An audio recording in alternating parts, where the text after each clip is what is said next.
Bienvenidos a la Conciencia Ciudadana de Miguel Ángel Serna Alcántara, quien les saluda con el gusto de siempre, esperando que el tema que trataremos hoy sea de su interés y provecho. La retórica jurídica está siendo utilizada para sabotear la nueva ley del Poder Judicial a fin de impedir la elección ciudadana de magistrados, ministros y jueces que la nueva ley ordena realizar a partir del próximo año. La elección de los juzgadores constituye un radical y novedoso procedimiento para encauzar al poder judicial del viejo régimen dentro del proceso de democratización de las instituciones públicas iniciadas por el presidente López Obrador, a la que los partidos de derecha coaligados en el poder legislativo han puesto toda clase de obstáculos. Pese a ser una minoría política sin capacidad para impedir los cambios constitucionales,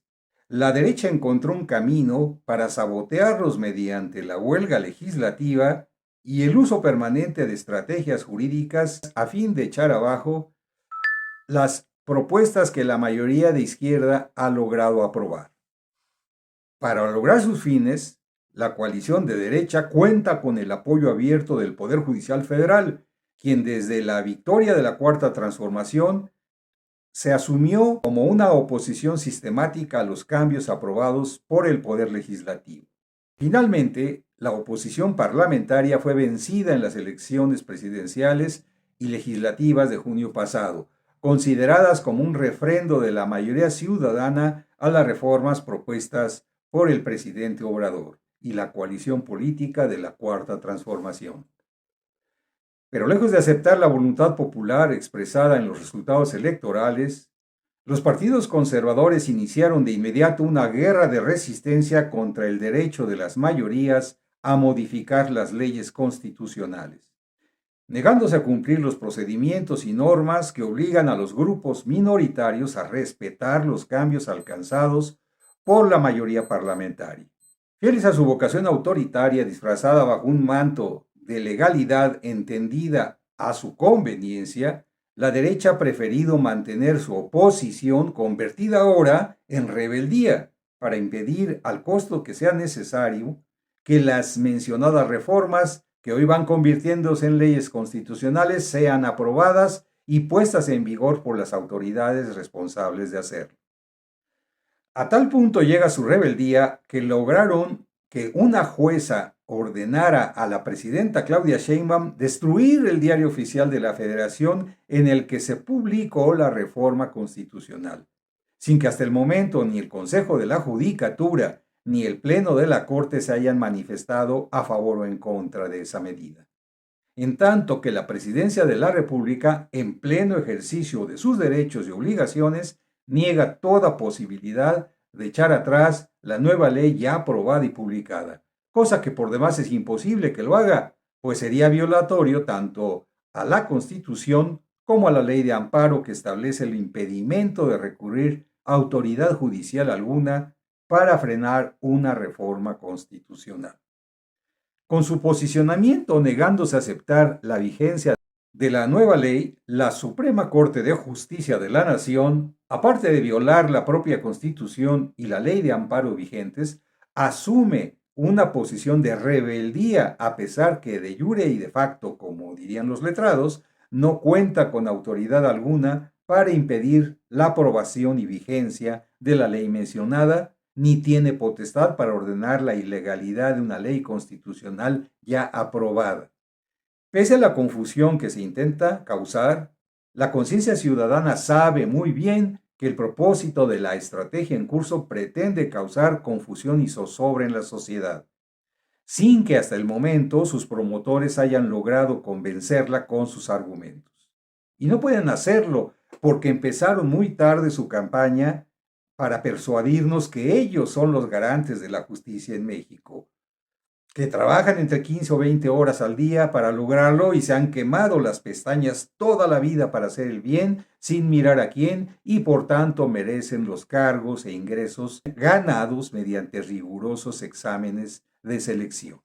Poco convence sus argumentos porque la experiencia cotidiana del mexicano promedio con la justicia es totalmente contraria a los argumentos esgrimidos por los jueces en rebeldía y los trabajadores del Poder Judicial en paro, supuestamente para defender sus derechos laborales, que en realidad no están en peligro. Las encuestas lo demuestran día a día, pero no es necesario recurrir a ellas, ya que las opiniones adversas a su causa se encuentran al alcance de quien quiere escucharlas en la familia, el trabajo, la escuela o en los propios juzgados, que en su mayoría contradicen la opinión de los juzgadores y sus voceros. Nunca, como en ninguna campaña de encuestas que tanto se han utilizado, el pueblo ha estado tan seguro como en esta ocasión al calificar tan negativamente a una autoridad en México y coincidir con el propósito de llevar a cabo un cambio profundo en el Poder Judicial, comenzando con la salida de los ministros de la Corte y su elección mediante el voto universal, directo y secreto de todos los ciudadanos a fin de iniciar una nueva época en la impartición de la justicia en nuestro país. Por esa razón, los actuales integrantes del Poder Judicial no se atreven siquiera a solicitar una consulta popular que refrende su rechazo a la nueva ley, pues saben perfectamente que el resultado les sería contundentemente adverso. De ahí que los argumentos que utilizan para atraer el respaldo ciudadano resultan cada vez menos convincentes e incapaces de apoyarse en la ley, la razón y ni siquiera el sentido común. Peor aún, algunos juzgadores consideran que el voto ciudadano no elige, porque la voluntad popular es una entelequia utilizada para impedir el imperio de la ley y descalificar la autoridad judicial para expresar la última palabra.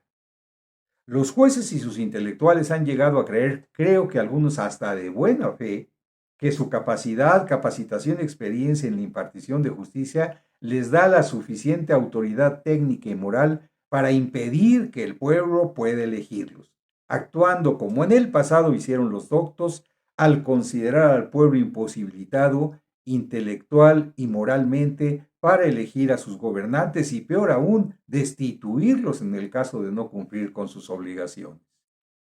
He llegado a pensar que realmente creen que lo que cobran se lo merecen y que su condición privilegiada en el ejercicio de sus funciones corresponde a la seriedad y honestidad de su conducta como cofrades de un britaneo impoluto cercano a los dioses poliados que ellos sirven y veneran. Suponen, creo yo, que están más allá del bien y el mal sin importar que sistemáticamente exhiban muestras fehacientes de deshonestidad y falta de sensibilidad social al amparar a delincuentes peligrosos, empresarios remolones a pagar sus impuestos, funcionarios corruptos a los que amparan hábilmente mediante el manejo amañado de la ley, haciendo ver lo negro como blanco, lo justo como lo injusto, lo perverso como inocente. Consideran que el pueblo, e insisto en utilizar esta palabra arcaica por más que los legos y sus intelectuales nieguen su validez teórica, es ignorante y desmemoriado y que se olvidará fácilmente de la absurda demanda de un nuevo poder judicial del que sabe poco y entiende menos y por tanto se quedará impasible ante las medidas que ellos tomen para echar abajo cuanta iniciativa intente su modificación. Creen, piensan, suponen, están seguros de su equivocada estrategia porque son soberbios y olvidan que la soberbia es el peor enemigo del buen juicio y ellos como jueces peritos lo deberían saber y evitar que afecte sus decisiones como lo está haciendo. Ellos están apostando a que los otros poderes de la Unión, los partidos en el poder y hasta algunos ciudadanos molestos y despistados desaten la violencia sobre las autoridades remisas a someterse a la ley para entonces sí levantar el grito al cielo y acusar al gobierno mexicano de dictadura ante los más altos tribunales internacionales, prestos por lo regular a responder con las más absurdas medidas punitivas, desconociendo la legitimidad de los gobiernos y amenazando con medidas inhibitorias que perjudiquen su economía. Se trataría de crear un escenario parecido al que ya han promovido en Venezuela y Colombia, permitiendo la llegada de gobiernos títeres, como han podido hacer en Perú, Ecuador y Argentina, para finalmente descarrilar el gobierno de la Cuarta Transformación y reconducir a nuestro país al redil del capitalismo de mercado y el regreso de los recursos nacionales a manos de las oligarquías criollas. Sueñan que eso puede suceder, pero ni el pueblo mexicano ni su presidenta están dispuestos a permitirlo, y si quieren una nueva derrota como la recibida en las elecciones pasadas, la tendrán, con el arma de la participación ciudadana en las urnas tantas veces como sea necesario. Digamos no a la provocación y a la violencia con la que algunos de esos grupúsculos y personajes están pensando que hemos de responder.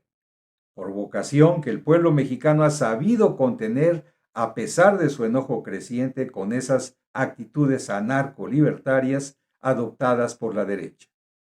Votos, no balazos. He ahí la respuesta. Gracias por su atención y sus siempre bien recibidas opiniones, aunque no coincidamos con todas ellas, pero que demuestran que la conciencia ciudadana está creciendo día con día. No olviden dar clic a la manita y nos vemos y escuchamos la próxima semana. Hasta entonces, gracias.